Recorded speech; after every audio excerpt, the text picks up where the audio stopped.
sesión número 10 de la asignatura Juegos Gerenciales. Hoy vamos a continuar con el contenido de nuestra asignatura. Vamos a hablar acerca de la cultura en los negocios.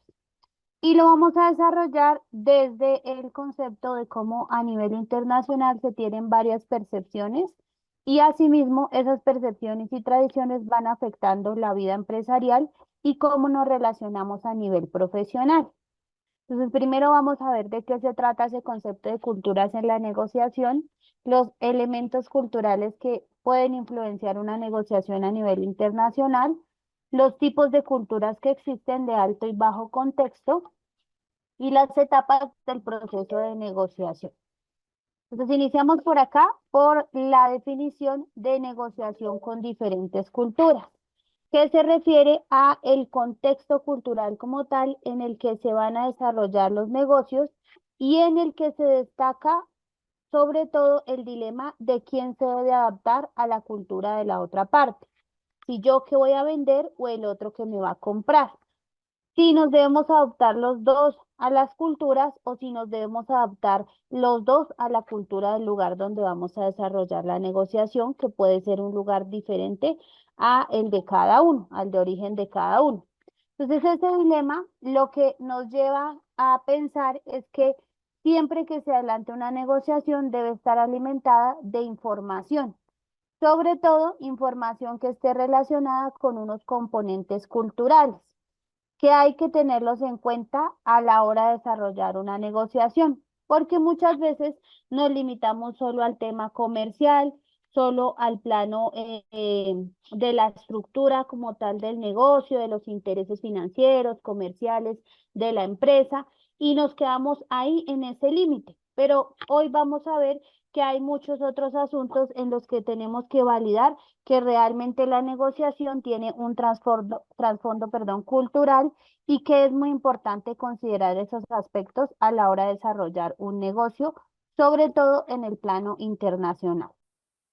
Empresarial, la cultura se refiere al comportamiento que es común y profesionalmente aceptado que se maneje dentro de las empresas en un lugar comparado con otro lugar. Entonces, lo que allí en un país es normal, cómo relacionarse a nivel profesional, en otro puede ser totalmente diferente y puede que lo que para ustedes es normal, para otros lugares sea fuera de lugar por el ámbito profesional. También vamos a ver que cada país tiene aspectos que van marcando cómo los empleados de una empresa se relacionan y a partir de esas relaciones cómo generan transacciones sociales y comerciales. No es igual, por ejemplo, como se hace en América Latina que como se hace en Europa o en Asia o en África o en Norteamérica. Es muy diferente la manera en que cada persona que crece con una forma de ver la vida llega a ser parte de un contexto laboral y asimismo cómo se va a relacionar en ese contexto. Y que cuando una empresa no puede negociar con una cultura extranjera, pues realmente está limitándose a negociar dentro de un marco regional o nacional y esa falta de capacidad para desarrollar negocios con éxito a nivel internacional lo llevan a que de alguna manera se limite tanto que en algún momento el crecimiento no sea exponencial, sino que llegue a un punto en el que el fracaso va a estar más cerca del éxito para esa empresa. Entonces vamos a ver por acá que la cultura dentro de los negocios consiste en el conjunto de ideas, costumbres y comportamientos sociales de una persona o de una sociedad concreta. Eso solo como cultura, hablándolo fuera del plano de las empresas, fuera del plano de los negocios. ¿Qué se resalta ahí? Las ideas, las costumbres y los comportamientos. ¿Qué puede tener quién? Una persona o una sociedad en general. Normalmente cuando usted pertenece a una sociedad, tiene esos rasgos marcados en cuanto a ideas, costumbres y comportamientos por el tipo de sociedad en la que usted creció o en la que fue criado o educado. Y asimismo, usted va a trasladar después esas costumbres, ideas y comportamientos a otros escenarios de su vida. Pero inicialmente, si hablamos de cultura, lo hablamos como seres humanos, como personas o como integrantes de una sociedad, de una comunidad. En los negocios internacionales, ese es un aspecto que aunque se aísle, digamos, que aunque lo veamos desde el tema de la forma de actuar, de pensar y de ser de las personas, se termina trasladando a los negocios internacionales. Y es un aspecto en el que nosotros tenemos que tener mucha atención porque a la hora de hacer un negocio puede ser trascendental haber considerado la cultura de ese país o de esas personas con las que yo voy a desarrollar un negocio. Cuando usted no sabe cómo hacer un negocio o cómo establecer una alianza con una empresa de un entorno extranjero, va a generar un problema dentro del proceso de negociación. Es muy importante que en esos procesos usted se especialice en el plano de la negociación internacional. Por eso hay una carrera, por ejemplo, que particularmente se llama negocios internacionales, donde se busca que además de la formación comercial y administrativa que usted debe tener, pueda llevar esas habilidades a un plano internacional. Sin embargo, no es que necesariamente usted tenga que ser profesional en negocios internacionales para poder desarrollar negocios en ese plan. Es tan sencillo como que usted tenga el interés de conocer unos elementos básicos del desarrollo empresarial al nivel internacional y comprender conceptos de cultura social y de cultura empresarial de las personas con las que usted va a realizar esa negociación. Entonces, a profundidad hay aspectos que, como vamos a ver más adelante, digamos que se pueden ir asumiendo por lo que tenemos de conocimiento general o por lo que vamos escuchando. Pero a medida que avancemos, usted se va a dar cuenta que a la hora de negociar hay que conocer la cultura y solo se conoce a través de investigar y a través de ir desarrollando la misma relación. Cuando usted hace un negocio, en un entorno diferente, las personas van a negociar con usted, entendiendo que usted también pertenece a un país extranjero, que para ellos es una cultura diferente también. Entonces, ellos también van a tener una percepción del comportamiento suyo, así como a usted se le va a generar una percepción del comportamiento de ellos, que normalmente va orientada a la nacionalidad o a la cultura del país de donde proviene cada una de las partes. Hay unos elementos que nosotros vamos a conocer que van condicionando la conducta de cada persona dentro de una negociación. Esos elementos nosotros vamos a empezar a desarrollarlos por algo tan sencillo como los estereotipos. Pero a medida que avancemos, ustedes se van a dar cuenta que vamos a ir conociendo varios que van interfiriendo en ese concepto de negociación internacional. Entonces, empezamos por hablar de los estereotipos y los vamos a definir como modelos o patrones de conducta que definen cómo deben ser, actuar, pensar y sentir las mujeres y los hombres cuando pertenecemos a una sociedad.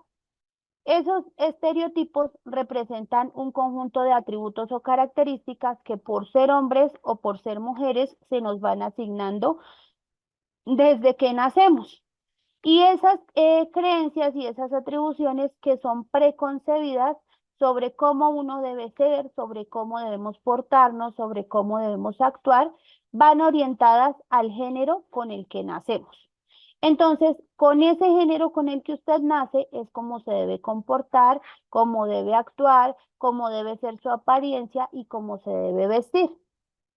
Esos estereotipos van muy marcados desde el contexto de que, por ejemplo, si es niña, no tiene ningún inconveniente en hacer las labores de la casa. Si es hombre, es el que se va a trabajar y provee al hogar de todo lo que necesitan en la familia. Si es niña, llora y juega con muñecas. Si es niño, no llora, es valiente y juega con carritos o con el balón. Esos son los estereotipos principales que se nos van creando a nosotros, que tienen un contexto en la familia y que no todos son malos. Hay unos estereotipos que se pueden tipificar como positivos o como neutros. Sin embargo, sean del tipo que sean, normalmente los estereotipos van marcando el rol y las habilidades que uno tiene y que va desarrollando durante de su vida relacionadas con si soy hombre o si soy mujer.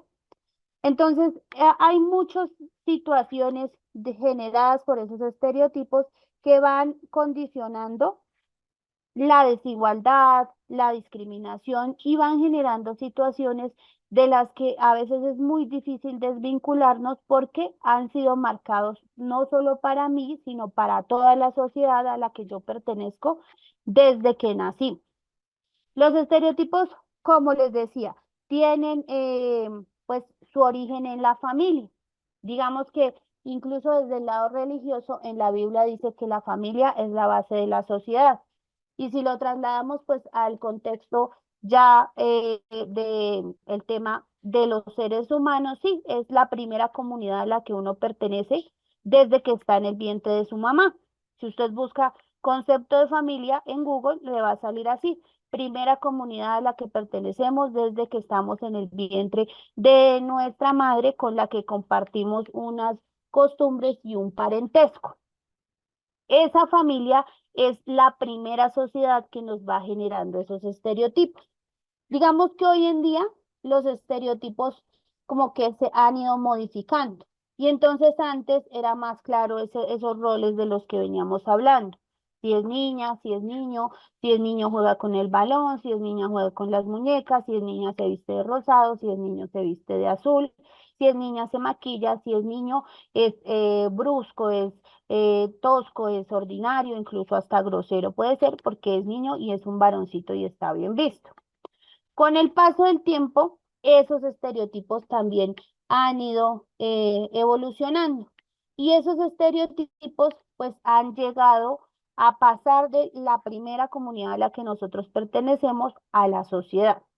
Y entonces hoy en día es muy común ver niñas que les gusta vestirse con ropa ancha, que no les gusta maquillarse, que no les gusta tener el cabello largo, que les gustan otro tipo de actividades que no son jugar con muñecas, que les gusta jugar fútbol, que les gusta hablar duro, reírse duro y que para ellas está bien, bien visto eso y la sociedad ha tenido que irse acostumbrando a esos cambios.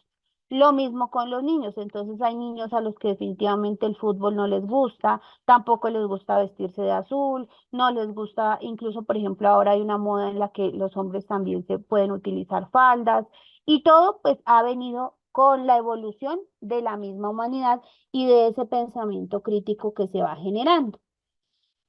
Y como les decía, pasamos de la sociedad a de la familia, perdónenme, al contexto social, a la sociedad, en donde ya en esa sociedad, entonces la familia crea el primer núcleo, crea esas, digamos, información que nos van transmitiendo y que se van quedando en nosotros por tradición y que son a veces considerados como naturales y obvios. Es lo que todo el mundo asume que debemos hacer, entonces pues así nos vamos a comportar y los papás les enseñamos a los niños qué es lo que está bien y qué es lo que está mal. Y luego pasamos a ser parte de una sociedad. Cuando empezamos a estar en el colegio, ya dejamos de ser solo de esa primera comunidad a ser parte de una sociedad. Y esa sociedad dicta un rol también de cómo nos debemos comportar de acuerdo con el sexo. Entonces, en el niño, no, en el niño está el uniforme que es con pantalón. En las niñas el uniforme es con falda. Y así es como usted se debe vestir porque nació niño o porque nació niña. Y así pues van varios estereotipos que traemos desde la familia alimentándose a medida que empezamos a ser parte de una sociedad.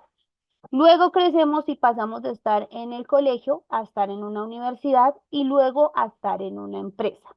Y toda esa información va creciendo con nosotros, incluso vamos adquiriendo más estereotipos y vamos convirtiendo esos estereotipos en cotidianos, en normales, en lo que se asume como normal, lo que creemos que está dentro de lo que es socialmente aceptado.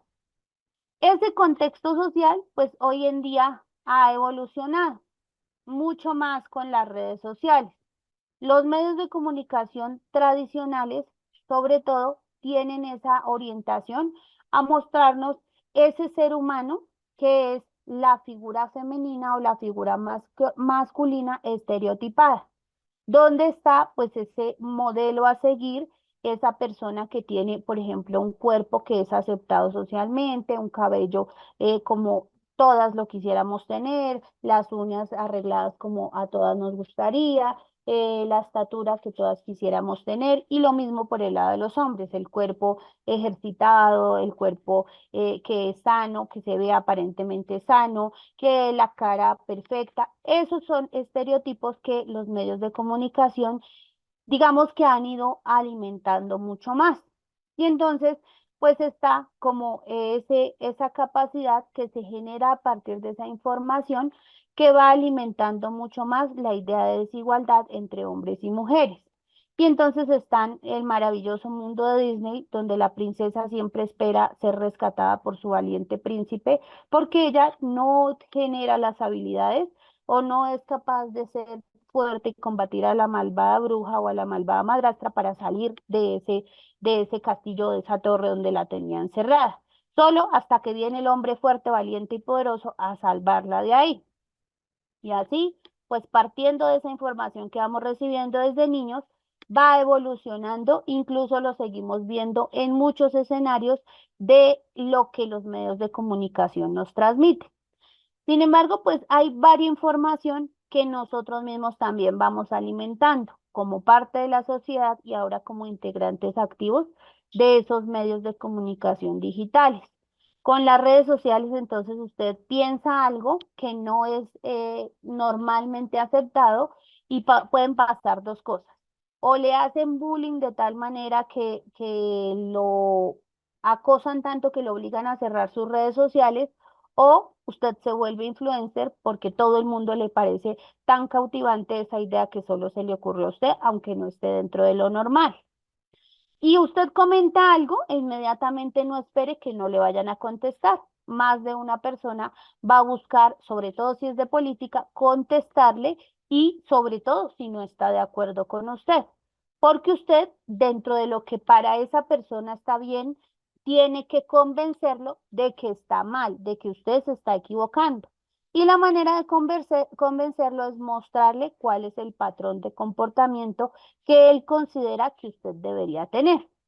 Entonces, digamos que esos estereotipos son esos mensajes que a diario nosotros recibimos de nuestra familia, de la sociedad, de los medios de comunicación, que van formando al ser humano que después va a pasar a ser parte de una empresa como trabajador, como colaborador o como profesional. Y esa persona pues se lleva esa misma característica. Entonces, por eso, por ejemplo, en las tasas de desempleo son más altas para las mujeres todavía. A nosotras nos cuesta conseguir trabajo con más frecuencia, porque si usted tiene hijos, se asume que la responsable de sus hijos es usted. Y si tiene que ir a una reunión de padres de familia en el colegio, ¿quién va a ir? Es usted, o sea, usted va a pedir permiso en la empresa. También no, la escala salarial pues todavía no logra ajustarse a la de los hombres, y es mucho más difícil acceder a un trabajo en ocasiones sin tener que soportar pretensiones diferentes a las de que usted por sus habilidades y capacidades puede lograr, más que por lo que su cuerpo puede hacer por la persona que le puede dar el trabajo. Entonces, eso va pasando hacia el plano laboral. Si lo llevamos al tema ya internacional, entonces es común encontrarse con estereotipos que son frecuentes, por ejemplo, para los colombianos. Según la mayoría del planeta, todos los colombianos somos narcotraficantes. Según la mayoría del planeta, todos los estadounidenses andan armados y son agresivos y están dispuestos a utilizar las armas para solucionar todo. Según la mayoría del planeta, todos los argentinos son egocéntricos, todos los españoles son groseros al hablar, todos los alemanes son nazis, y así sucesivamente, pues se van creando esos estereotipos por el país al que usted pertenece. La idea hoy es que sí, pues están ahí esos estereotipos, puede que generen un patrón de comportamiento, pero no implica que porque nosotros mundialmente tenemos esa marca país que nos hace reconocidos, pues todos consumimos o somos productores o comercializadores de drogas. Eso no es real y todos lo sabemos. Entonces, que la invitación para que otra persona que viene a hacer negocios con nosotros, pues está en que busque un poco más allá sobre la cultura de nuestro país, sobre lo que realmente es un colombiano a la hora de hacer un negocio. Entonces, que hay muchos estereotipos, unos que son positivos, otros que no. Para los colombianos, por ejemplo, no solo está el hecho de que somos narcotraficantes, sino todos somos alegres, todos somos muy festivos, todas las mujeres somos tan bellas y perfectamente bailarinas como Shakira, y así sucesivamente, pues esos estereotipos van pasando y van evolucionando a la cotidianidad de los negocios. Entonces, en ese orden de ideas, lo que uno tiene que ir validando es el estereotipo está. Ahora yo decido si me quedo con él o no. Es normal que, por ejemplo, un europeo no sea tan expresivo como nosotros. Incluso a ellos les causa mucha curiosidad ver un espectáculo de salsa, ver un espectáculo del Carnaval de Barranquilla, porque esa festividad, esa alegría y la manera en como, la facilidad como nos fluye bailar, no a todos, pero a la mayoría, pues eso significa para ellos algo novedoso, algo que llama la atención. Entonces, es validar si realmente, por ejemplo, usted puede ir a buscar un colombiano para que le enseñe a bailar, pero todos hemos conocido un colombiano que tiene dos pies izquierdos. Entonces, revisar realmente que aunque él no sea tan alegre, no sea tan expresivo, no sea tan festivo, porque en Europa no lo son, no son tan cercanos, el vínculo con la familia no es tan estrecho como nosotros sí lo tenemos, incluso nosotros la mayoría todavía no vivimos, los que no vivimos con el papá y la mamá, vivimos muy cerca en la mayoría de los casos de los colombianos, de los latinos. En cambio, ellos son más distantes, incluso desde que van terminando el colegio, van alejándose y más aún cuando se van a la universidad, se van de sus casas inmediatamente. Eso significa que ellos pues no generan esos lazos tan estrechos, pero no significa que por ser serio, que por no ser tan alegre, tan cercano, tan festivo, y si es de Alemania, pues no es nazi. Eso no lo hace ser nazi, no lo hace que esa situación que pasó en la historia de su país, pues le tenga que marcar la forma en que yo lo voy a tratar en una negociación. Entonces, ese es uno de los roles más importantes que nosotros debemos analizar de la información. Hay que considerar los estereotipos, pero hay que analizar que, por ejemplo, cuando negocio con un alemán va a ser muy lógico y va a ser poco flexible, pero no es un nazi. Cuando negocio con un francés, ellos sí tienen como esa elegancia impresa en nada más en su idioma y eso les da como cierto aire de superioridad. Pero ni es que se sienta superior a mí, no es personal, no es porque soy yo y tampoco es que todos los franceses no se bañen. Habrá algunos que mantengan esas tradiciones de utilizar perfumes que vienen de la época de la colonia, pero no es que todos no se bañen. De los ingleses, ellos van a estar siempre muy serios, siempre muy puestos en lo que son, pero ellos además son reconocidos a nivel mundial porque tienen un sentido del humor muy llevado a ese humor negro. Entonces usted tiene que saber eso y tiene que adaptarse. Por ejemplo, a mí particularmente ese humor negro me parece que no estoy de acuerdo, no me gustan muchas ocasiones y si yo sé que no me gusta y que ellos me pueden salir en una negociación con ese tipo de chistes que a mí me van a parecer o pasados de tono o flojos o que no me van a gustar, pues mejor me preparo y sé qué va a pasar y no me voy a tirar la negociación por estar pendiente de algo que nada tiene que ver, que es que ellos son así, pero no es porque sea yo, no es personal. Otro ejemplo es cuando negocio con Estados Unidos. Ellos, lo que pasa es que se asume que son agresivos, pero ellos lo que sucede es que viven de afán. Entonces ellos siempre esperan que todo se haga con agilidad y que las decisiones se tomen rápido porque el tiempo para ellos es muy importante. Caso contrario con los japoneses, de ellos como que no esperamos esa agresividad, sino ellos son como más tranquilos, un poco más parsimoniosos y un poco más relajados en la expresión facial y en la manera en que se expresan, pero igual ellos siempre están pendientes de que seamos muy formales en las relaciones.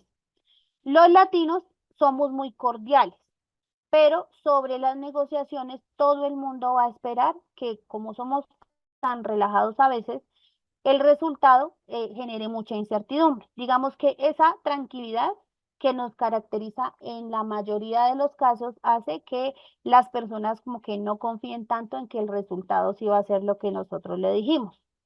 Y en los países árabes, de ellos, miren que muchas veces uno espera ese sentimiento de hostilidad, ese sentimiento de que pues por la religión ellos son muy marcados hacia esa orientación como político-religiosa y demás, pero en cambio ellos son muy hospitalarios. A ellos les gusta que si usted va a visitarlos, se sienta bien. Entonces nosotros nos hemos quedado con el tema del harem y las 7 mujeres para cada persona. Y ellos dentro de esa cultura, pues sí tienen esos aspectos, pero lo orientan a ser muy amable con usted y que usted se sienta muy cómodo en su país. Entonces es centrarnos más en esas cosas positivas que en lo negativo. Ellos, por ejemplo, como hacen negocios muy grandes, como manejan los famosos que nosotros aquí en nuestro argot popular les llamamos petrodólares, ellos tienen mucha plata y es real por el petróleo, pero ellos cuidan mucho el precio. Todo lo que les deje ganancia, aunque tengan con qué, es positivo para ellos. Entonces hay estereotipos y hay unos buenos y ahí les mostré que pues son varios, como por ejemplo la seriedad, la agilidad que ellos requieren, el tema de que nosotros seamos cordiales a pesar de que no somos tan serios. Son estereotipos buenos, pero también hay otros malos de los que hay que desvincularnos en el proceso de negociación. Entonces el primer elemento fue los estereotipos. El segundo es la distancia al poder. ¿A qué se refiere? Al grado en que nosotros asumimos que hay un jefe, que hay una persona con más poder y en consecuencia, pues asumimos el poder que esa persona tiene sobre nosotros con mayor o con menor agrado. Nosotros, por ejemplo, en América Latina, también en los países asiáticos y en África, la distancia al poder la manejamos muy amplia. El jefe está allá, él toma las decisiones, casi que lo vemos como intocable y asumimos que pues lo que él dice es lo que toca hacer porque el que manda, manda aunque mande mal. Y muchas veces por ese temor, sobre todo en países como el nuestro, donde la tasa de desempleo es tan variable, donde usted cuida su trabajo porque detrás de él hay otros 1000 que pueden ocupar su vacante. Entonces, digamos que usted pocas veces discute una instrucción que se le entrega. Son pocas las personas que se atreven a hacer esos procesos sindicales de manera abierta, transparente. Cuando en la empresa no existe un sindicato, son pocas personas las que se atreven a crearlo, porque usted cuida esa distancia con el poder, esa distancia con su jefe desde la jerarquía y desde la autoridad que él tiene. Pero hay otros países en donde realmente no es así. En los países donde hay gran distancia al poder, los jefes toman las decisiones y nosotros hacemos caso, las ejecutamos. En cambio, hay otros países en donde las decisiones son tomadas incluso contemplando lo que el colaborador opina o necesita. Hay países entonces como esos en los que la distancia al poder es moderada o baja, donde cuando consulto al subordinado antes de tomar decisiones, la organización se vuelve menos vertical. Entonces el jefe deja de estar allá arriba y yo aquí abajo haciendo caso y se vuelve algo horizontal, algo plano, donde el jefe supervisa que yo esté haciendo bien lo que decidimos entre todos, pero donde realmente a mí se me entrega independencia, perdón, y responsabilidad sobre lo que tengo que ejecutar. Lo importante es que al final rinda, que sea productivo, que sea eficiente y que entregue resultados. Pero no va a estar ahí el jefe todo el tiempo haciéndome marca presión para que yo decida algún día trabajar y cumplir con mis obligaciones.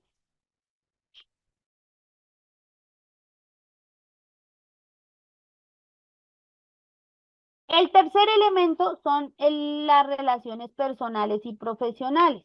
Hay ciertos países donde establecer una relación personal durante el proceso del desarrollo del negocio se considera como un proceso normal, como un proceso en el que realmente pues es algo transparente y se puede hacer. Entonces, hay países en donde no es que usted lo envíen a hacer un negocio representando a su empresa y usted vaya pensando, voy a conseguir esposo, voy a conseguir novia allá en esa negociación. De pronto puede pasar, pero a lo que se refiere es a ser más cercano, más amable, más amigable en ese proceso. Entonces, esos países son los que se aceptan las relaciones personales a la par con las relaciones profesionales. Por ejemplo, en América Latina, las personas tomamos decisiones y cerramos los negocios en nombre de las empresas, pero las relaciones se establecen a nivel personal. Entonces, es un contacto que me queda a mí, es una persona que yo conozco, es una persona que se puede convertir en mi amiga después de cerrar el negocio. Pero hay otros países como Estados Unidos en donde las relaciones se centran es en las empresas y no en las personas que llevan a cabo la negociación. Entonces, hay culturas en las que el marco del negocio es netamente profesional, hay otras en las que se puede combinar el tema personal con el profesional. Y de ahí, pues, se desprenden dos conceptos, que son las culturas de bajo contexto y las de alto contexto.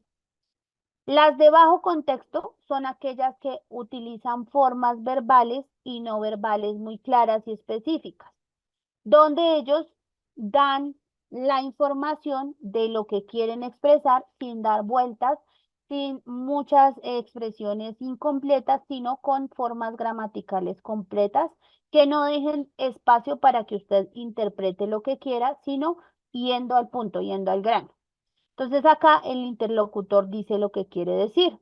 Ese tipo de comunicación de bajo contexto es típico en países anglosajones como Estados Unidos o en Inglaterra o en Alemania, donde ellos pues no es que sean así los más alegres y expresivos, sino que expresan de forma clara y precisa lo que tienen que expresar. Y por otro lado están las culturas de alto contexto, que son aquellas en las que la información es más vaga y poco precisa, como nosotros, donde las actitudes y circunstancias en las que se desarrolla la negociación, digamos que es más importante que las propias expresiones. Por eso ustedes habrán visto, por ejemplo, que en estos días anda el buque Gloria por todo el mundo haciendo relaciones internacionales y entonces hoy zarpó de Portugal. Y eso está en pro de generar una marca país en el resto del mundo. Digamos que si uno lo ve desde el plano económico, ¿qué hacemos gastando toda esa plata en ese buque por allá dando vueltas por el mundo, cierto? Cuando acá hay tantas necesidades. Pero si uno lo ve desde el plano de la negociación internacional, estamos generando esa otra imagen positiva de nuestro país, más allá del narco, más allá de la guerra, más allá de los conflictos internos, nosotros estamos generando esa marca país positiva. Y no es algo que sea de ahora, es algo que se aplica hace mucho tiempo en nuestro país con el objeto de decir, mire, Colombia es esto y allá los esperamos. Entonces se promueve ese negocio desde cómo hacemos las cosas, desde las circunstancias. Entonces acá ustedes habrán visto que viene, ahorita viene, por ejemplo, el presidente de Brasil para la Feria Internacional del Libro. Y si usted entra a la página de la Cancillería, existe algo que se llama el ceremonial.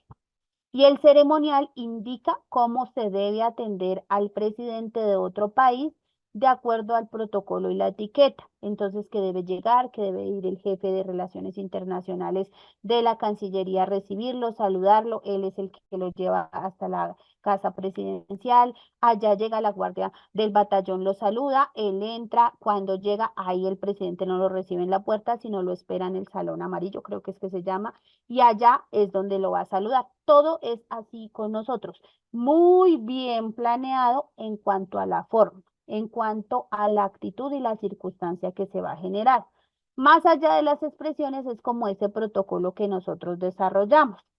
Este tipo de comunicación está sentada en que realmente la persona se sienta muy bien. Y entonces que él note todo lo que somos nosotros como cultura, como país, lo que le podemos ofrecer. Ese tipo de culturas son, por ejemplo, además de la latina, los japoneses, los árabes o los mediterráneos. Entonces, ellos realmente como que dentro de lo que hacemos nosotros en este tipo de ejercicios es que se note mucho el tipo de persona que somos. Y en ese orden de ideas, pues que el negocio se desarrolle bajo que usted se sienta bien atendido en un lugar como muy armónico. Lo mismo pasa, por ejemplo, con, bueno, en esa cultura mediterránea, pues están los españoles, los franceses, pero también está Grecia, está Irán, está Israel, está Italia, está Marruecos, Portugal, Turquía, está Yugoslavia, que ellos son siempre así, dentro de la forma, muy amables y expresan todas esas eh, características de su propia cultura en una negociación. Ahí llevamos tres elementos. El cuarto es la confrontación y la cooperación, que va orientada a la actitud que tenga el negociador hacia las situaciones de tensión. Entonces, habrá algunas ocasiones en que es necesario el debate, otras en las que es mejor mantener la armonía en la comunicación. Por ejemplo, con los rusos, los estadounidenses o los franceses son personas con los que es necesario generar argumentos. Es decir, el debate se va a presentar para que ellos sientan que realmente es un proceso de negociación en el que se busca un acuerdo. Si usted a todos les dice que sí, ellos van a pensar que detrás de ese positivismo suyo hay algo raro, algo que está escondiendo. Aunque sea que ellos tienen la razón, no se recomienda que la negociación con ellos sea tan armónica. Pero hay otros países como nosotros los latinos o los asiáticos en los que mejor preferimos evitar esas situaciones de tensión. Entonces, si el otro me habla durito, es que, ay, le caí mal o no le gustó lo que le dije, me siento incómodo, me siento, digamos que es personal y dejo el plano profesional y yo me tensiono tanto que eso puede hacer que la negociación fracase. Entonces, como que somos muy sensibles, por decirlo de alguna manera. Entonces es necesario que usted busque ese equilibrio, que valide cómo es la cultura en ese tema de la negociación con debate o sin debate, si se requiere confrontación o si ellos están más orientados al tema de la cooperación. Digamos que tiene mucho que ver con el tema personal y profesional.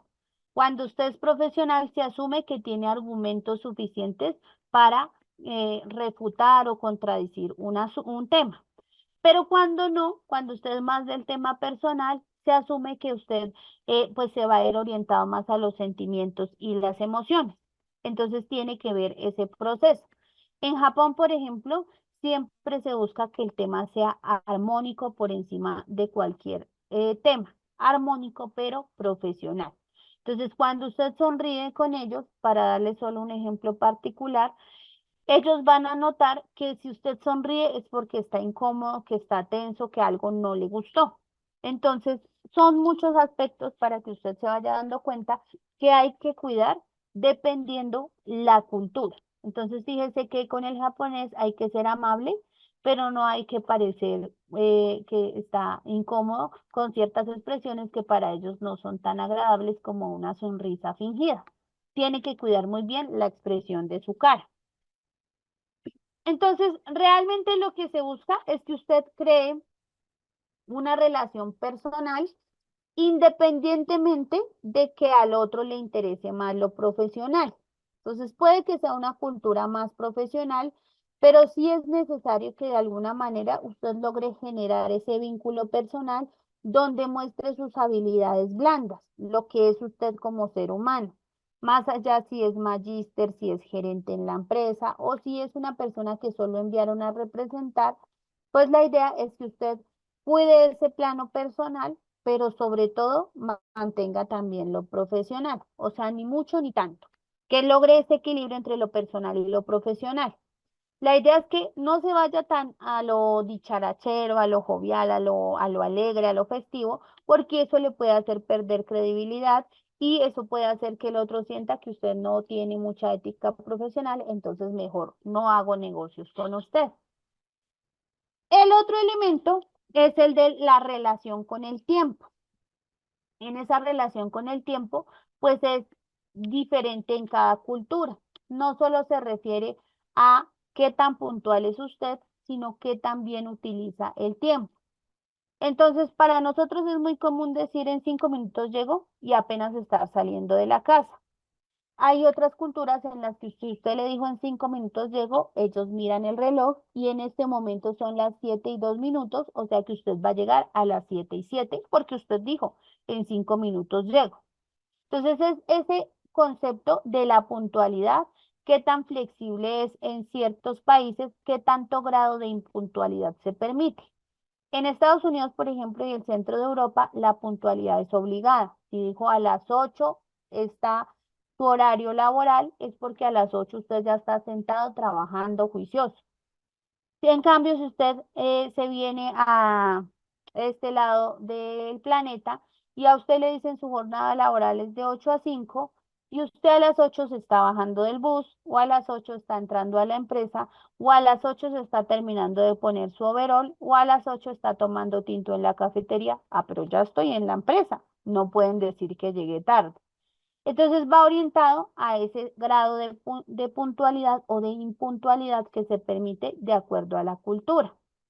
Pero también esta relación con el tiempo tiene que ver con la forma de utilizar ese tiempo.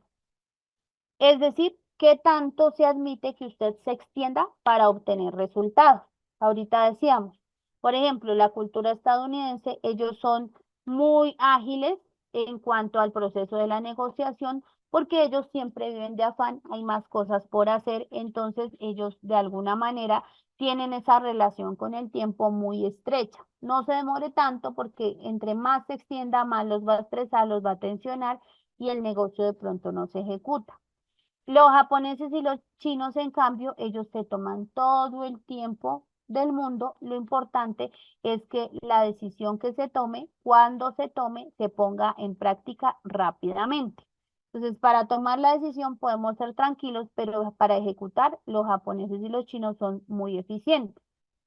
Las empresas occidentales entonces toman decisiones muy rápidas, como les decíamos ahorita con los estadounidenses. Igual nosotros, los latinos, tomamos decisiones muy rápidas, pero nos tomamos más tiempo en ponerlas en práctica.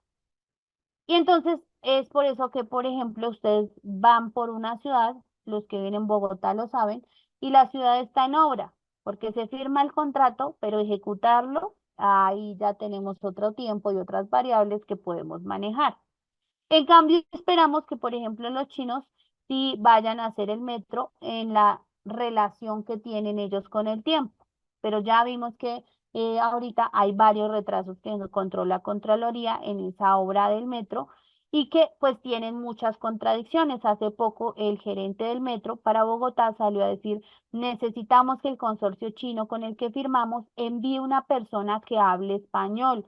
El gerente del proyecto que enviaron no habla español, no me entiende nada y por tanto no le puede transmitir bien la información a sus subordinados aquí, para que ustedes se den cuenta pues del marco cultural. Esta persona allá como empleado del consorcio chino debe ser muy bueno, por eso lo enviaron a representarlos en otro país. Pero acá llegó y ni siquiera habla español, entonces ahí está que una falla en la comunicación hace que el concepto de eficiencia se vea afectado. Desde el tiempo hay dos culturas también, la monocrónica y la policrónica. La monocrónica es cultura también llamada de tiempo M y es cuando las tareas o problemas se tratan de forma separada, una cosa a la vez. No me comprometo con otra hasta que termine esta tarea. Las policrónicas, en cambio, son las de tiempo P, como nosotros, que no hemos terminado de hacer una actividad y ya creemos que somos capaces de hacer otra y nos convertimos en multitareas de forma simultánea y eso nos puede llevar a la falta de disciplina y organización. Entonces hay diferentes tipos de culturas relacionándola con el tiempo. ¿Qué pasa con las de tiempo M? Que son muy rigurosos en que se cumpla el tiempo y se cumpla de forma asertiva, de forma adecuada. Y las de tiempo P, en cambio, somos esos que realizamos actividades que se pueden extender mucho más de forma simultánea. Entonces, ¿por qué? Porque hago todo a la vez y no espero que termine una tarea para ya comprometerme con otra. El sexto elemento son los compromisos verbales y escritos. Entonces es tener cuidado con lo que pone por escrito y cómo le dice al otro que firmen un contrato. Porque hay culturas en las que cuando usted hace un compromiso oral no es tan importante. Usted tiene que, sí, adelantar la negociación desde el campo verbal, pero igual tiene que llevar el proceso a una firma de contrato.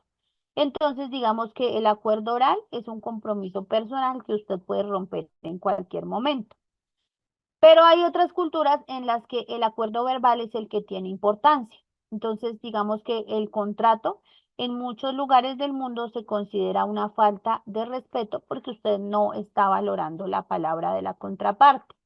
Por ejemplo, los estadounidenses, ellos sí exigen la firma del contrato, mientras que los japoneses prefieren que durante todo el proceso no haya nada de documentos firmados, solo el acuerdo verbal y al final el contrato lo toman como referencia para iniciar la actividad. Quiere decir que ellos lo pueden modificar en cualquier momento. Para ellos el contrato es como punto de partida. En cambio, para los estadounidenses sí es algo obligatorio de cumplimiento. Los chinos, en cambio, ellos tienen una particularidad y es que para ellos tampoco el contrato es que sea solemne, que se tenga que cumplir tal cual, sino que ellos, digamos que a medida que van avanzando en la reunión, van llegando a acuerdos que se pueden modificar en la siguiente. Pero para, digamos, salvar esos acuerdos, ellos buscan que haya como lo que nosotros llamamos actas, ellos lo llaman memorándums. Y cada reunión se va poniendo por escrito lo que se acordó y las conclusiones y se firma en cada reunión cuando son negociaciones de varios encuentros, para que así como que tengamos algo que vaya respaldando, perdón, el proceso. Con los árabes, en cambio, los contratos, ellos también lo toman es como una guía. Para ellos extienden y prolongan mucho la firma del contrato hasta que realmente se sientan satisfechos. Pero ellos dentro de los contratos dejan muchas cláusulas para que luego los puedan modificar y es natural con ellos, porque para ellos el contrato es una guía, es algo que van consultando a medida que van desarrollando el negocio, pero que si en algún momento se presenta una novedad, un cambio, algo que exija modificar, lo van a pedir dentro de lo que ellos dejaron, digamos, consignado en el contrato a través de diferentes cláusulas. ¿Listo? Entonces, hasta ahí los 6 elementos de la negociación a nivel cultural. Entonces, digamos que es un proceso en el que usted tiene que entender muy bien cuál es la cultura de la persona con la que va a realizar ese negocio. Y partiendo de ese principio, en la que usted no conoce con quién va a negociar, pues hay 6 etapas en el proceso de negociación que se recomienda. Entonces ya nosotros sabemos que lo que tengo que hacer es conocer a la contraparte y conocerla desde su cultura y desde cómo se relaciona. Vamos a ver estas 6 etapas que son la toma de contacto, la preparación, el encuentro, la propuesta, la discusión y el cierre, para que usted vea dónde puede ir acomodando esa información que acabamos de recibir sobre los estereotipos, sobre las relaciones profesionales, la confrontación o el debate y demás datos que usted tiene que ir considerando de la cultura de la otra empresa o de la otra persona. Entonces, la primera etapa es la toma de contacto, que es donde usted va a identificar quién va a ser la empresa o entidad con la que va a negociar y va a solicitar de alguna manera una entrevista con ellos para empezar a conocerlos. La idea es que usted tenga claro que puede entrar a otra cultura de 3 formas diferentes. Cuando usted va a ir directamente a vender, sin intermediarios ni nada, sino usted entra como empresa y empieza a vender en ese país, entonces tendría que considerar la cultura de sus clientes. O cuando usted va a buscar un intermediario, que puede ser un distribuidor, un agente o una empresa de trading, para que ellos le hagan los procesos de distribución o le presten su marca dentro de ese país y usted se ahorra el proceso de conocer a los clientes porque ellos ya lo conocen. Y en lugar de pues gastar tiempo conociendo a los clientes, tiene que conocer a la empresa con la que va a hacer ese intermediario. O la otra es establecer una alianza con un socio local, en donde usted de alguna manera va a vender allí, tiene que conocer a los clientes, pero además tiene que conocer a esa empresa que le va a permitir abrir un espacio en un negocio en el que él ya conoce. Entonces no es que el otro vaya a ser su distribuidor, sino que va a generar una alianza con usted para ir a entrar a ese mercado, pero la entrada al mercado la va a hacer usted directamente. Y hay una cuarta manera que es cuando usted, por ejemplo, pone una filial, una sucursal o una delegación en ese país. Entonces, digamos que esa, digamos, la podríamos considerar como cuarta, pero se puede considerar también dentro del proceso de una alianza con un socio local, porque usted se puede ganar una sucursal, una filial o algo similar. Entonces, esa es la toma de contacto, donde usted identifica con quién es que va a tener contacto y con quién es que va, de quién va a aprender de la cultura. Si de una de negociación es la preparación, que es hacer todo lo que hicimos ahorita en esos 6 elementos de la cultura. Entonces, usted se va a sentar en una mesa de negociación y antes de sentarse, usted va a obtener toda la información que necesite para poder ir a fijar posiciones. Usted ya tiene unos objetivos claros con los que va a ir a esa negociación. Ahora va a buscar cómo los va a exponer, cómo los va a establecer, considerando todos esos patrones de comportamiento y la cultura en general que puede tener esa contraparte.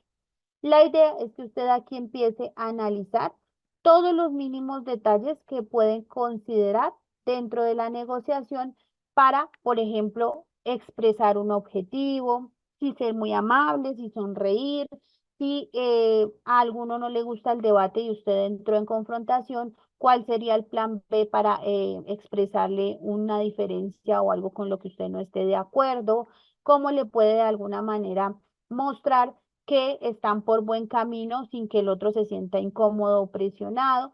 Todos esos aspectos en los que usted va a alimentar la información, digamos, técnica que ya tiene de la negociación, que es los objetivos que quiere cumplir en cuanto a nivel financiero, comercial y demás, con información que le permita estar en terreno sólido con más datos que lo vayan preparando de cómo adelantar la negociación ya en el momento que se esté ejecutando. Que usted no haga eso es por falta de experiencia, por falta de formación o porque no es profesional.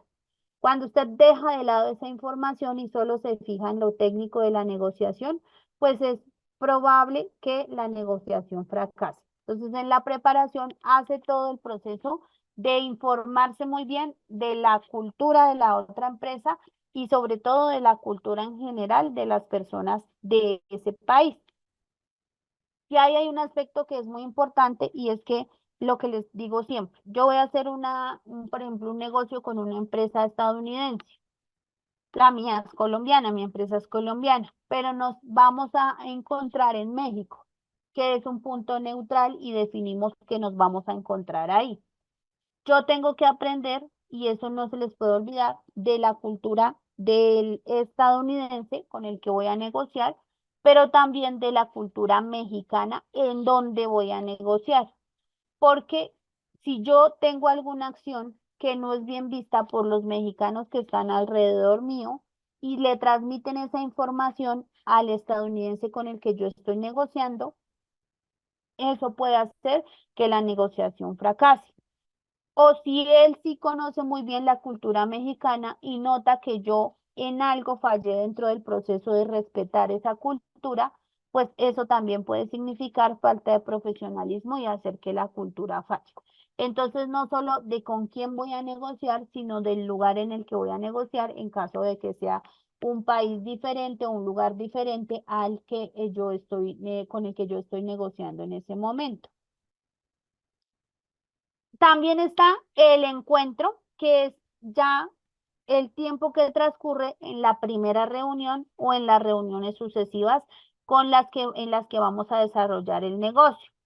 Aquí la idea es esa historia de que la primera impresión cuenta y sobre todo cuenta cuando es negativa. Esa primera impresión no se olvida y no se olvida o se olvida con más dificultad cuando usted generó una impresión negativa.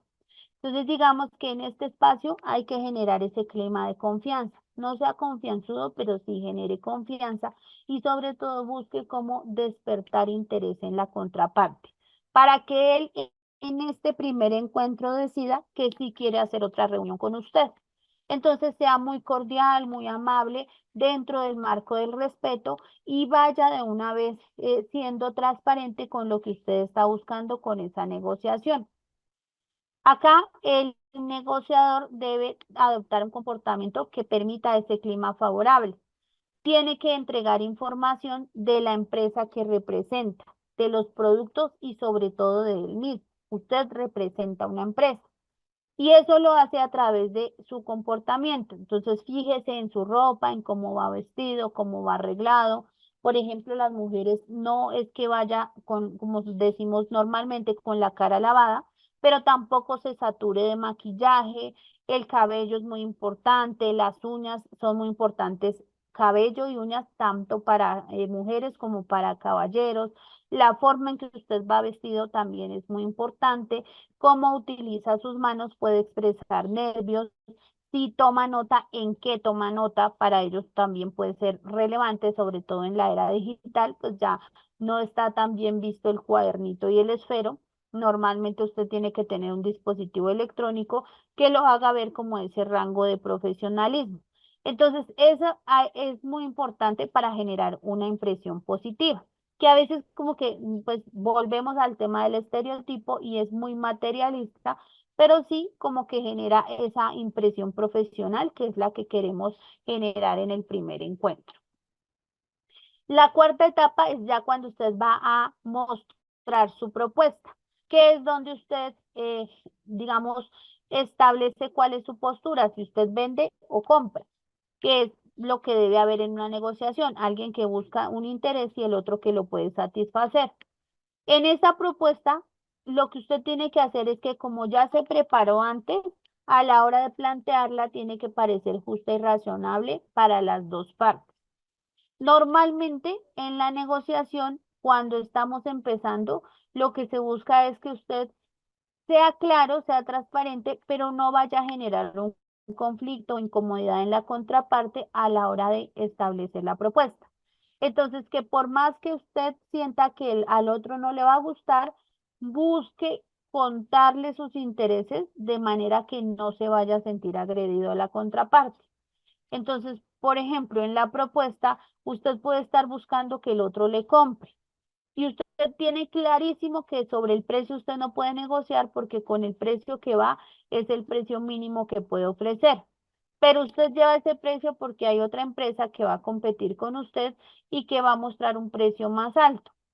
Entonces usted de alguna manera tiene que manejar ese tema del precio y empezar a garantizar que entrega más valor agregado, como en la calidad del producto o en el tiempo de entrega o en el embalaje o empaque, pero no hacer el negocio sobre el precio porque eso puede hacer que ellos vean que a usted no le interesa hacerle descuentos y el precio es trascendental en una negociación.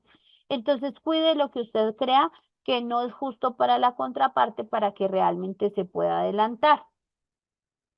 En ese orden, ahí usted tiene que fijarse quién debe hacer la primera propuesta. Normalmente, pues es el que vende algo, pero usted tiene que fijarse muy bien si el otro está interesado en proponer primero, que no va a suceder con mucha frecuencia. También tiene que mirar si es, por ejemplo, decíamos, ¿no? De la cultura árabe, ellos regatean mucho el precio. Entonces, si usted va a desarrollar un negocio con una cultura árabe, tiene que hacerlo sobre considerar que ellos le van a pedir descuento. Entonces, empiece a la alza. Si es por ejemplo, con una cultura estadounidense, para ellos el precio no es tan trascendental como que usted cumpla con todas las demás condiciones, con la calidad, el tiempo de entrega, las características del empaque, por ejemplo, para proteger el producto. Entonces, con ellos usted, digamos, puede empezar a la baja para que a medida que ellos le vayan exigiendo en otras condiciones, entonces usted puede ir subiéndole, listo, le entrego eso, pero le subo el precio. Se lo entrego en menos tiempo, pero sube el precio. Se lo entrego en ese empaque, pero sube el precio. Y así usted va determinando si es mejor realizar esa oferta al alza o a la baja. Y por otro lado, lo que decíamos de la confrontación y la cooperación, mirar si es mejor una actitud firme, donde usted, digamos, se le note un carácter templado, en el que pueden establecer un debate con argumentos, o si es mejor ser más flexible, más tranquilo, más amable, más incluso amigable. La quinta etapa es la discusión, que ya es el tema donde usted planteó su postura inicial y la otra parte también. Ahora vamos a intentar llegar a un acuerdo que junte o que una esas dos posiciones para que los dos nos sintamos satisfechos. Esta es la fase más intensa.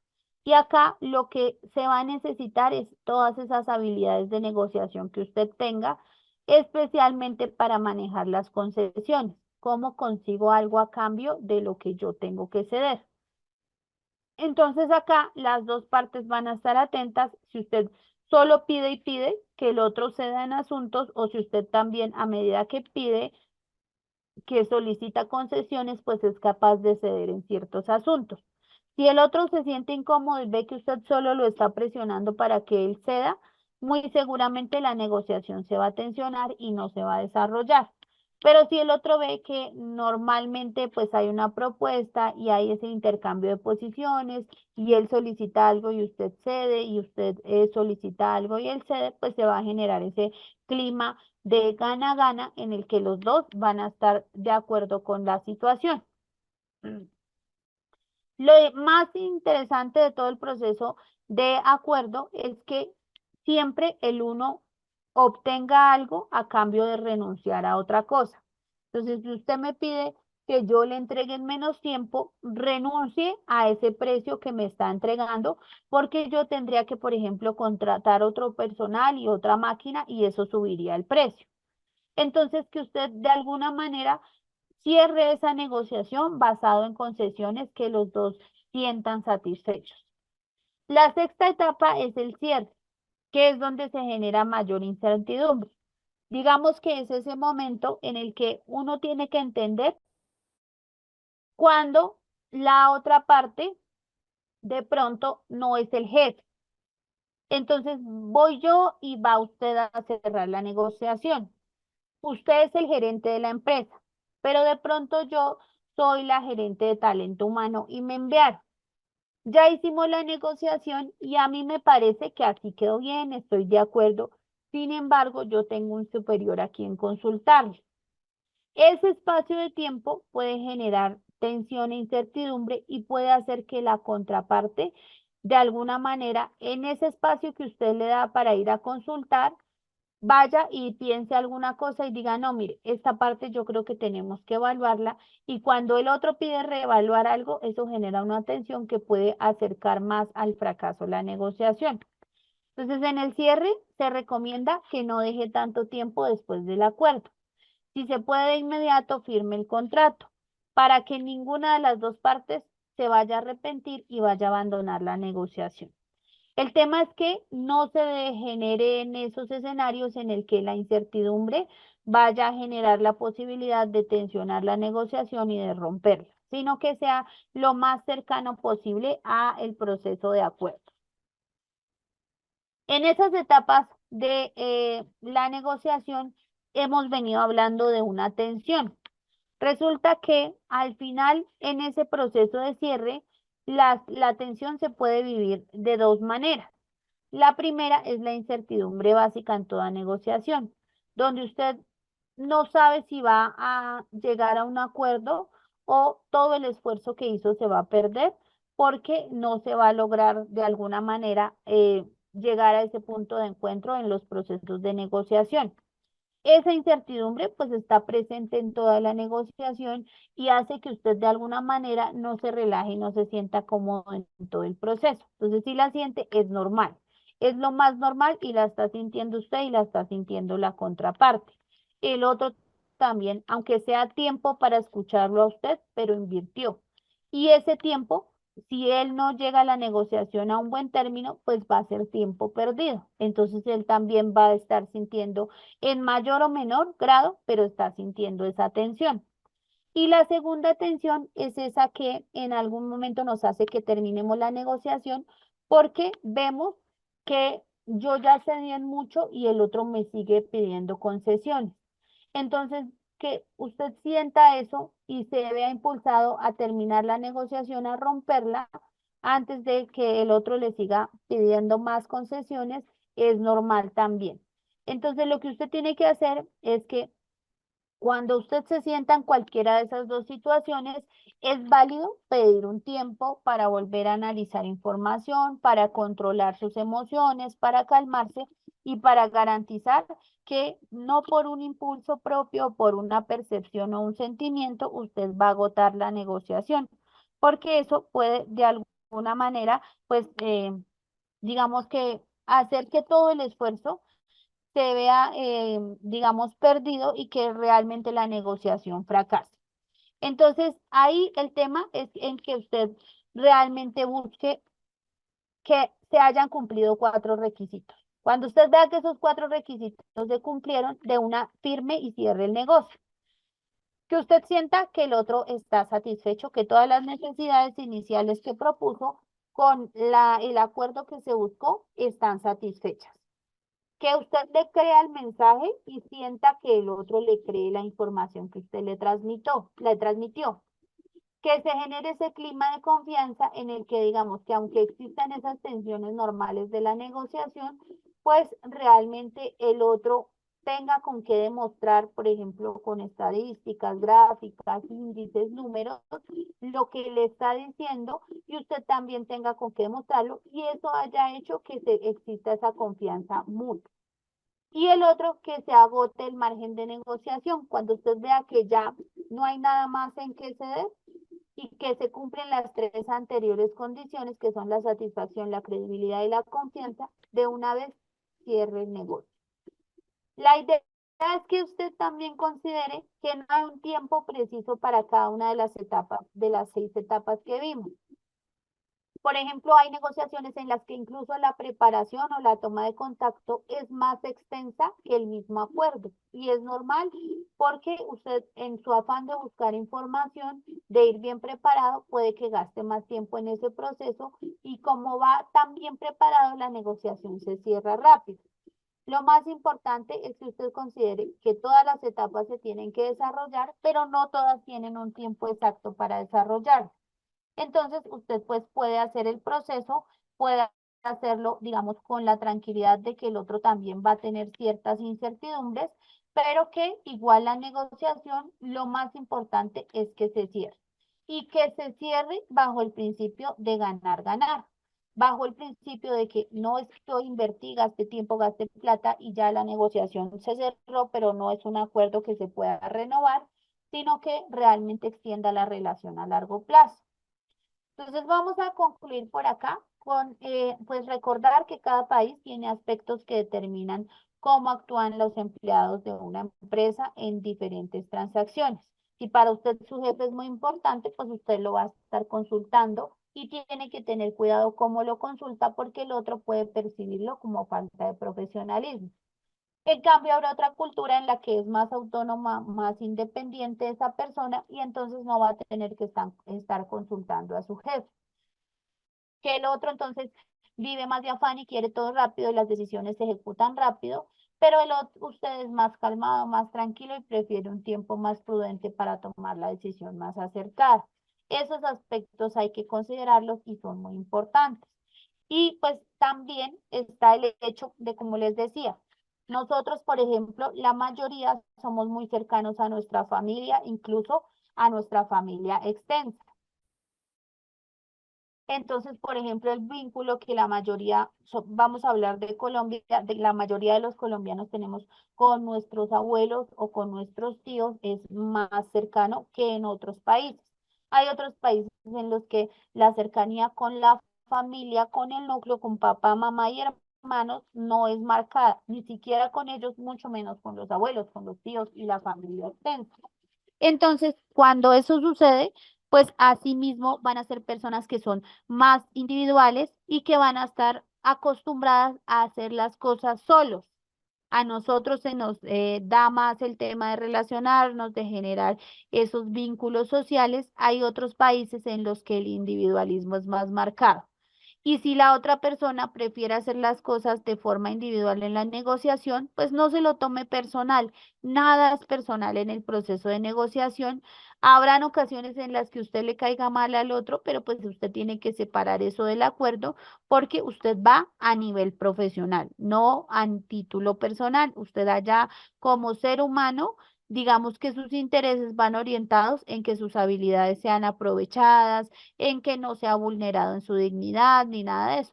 Pero a nivel profesional es lo más importante y nada puede pasar al plano personal sobre la negociación que usted está adelantando. Y también recordar que las etapas del proceso de negociación son seis: toma de contacto, preparación, encuentro, propuesta, discusión y cierre. Todas muy importantes, ninguna con un tiempo específico para ejecutar, pero sí con el tema de considerarlas y saber cuándo pasar a la siguiente etapa o al siguiente nivel. Agradecerles por su tiempo y disposición para el desarrollo de nuestra clase y los espero en la próxima sesión.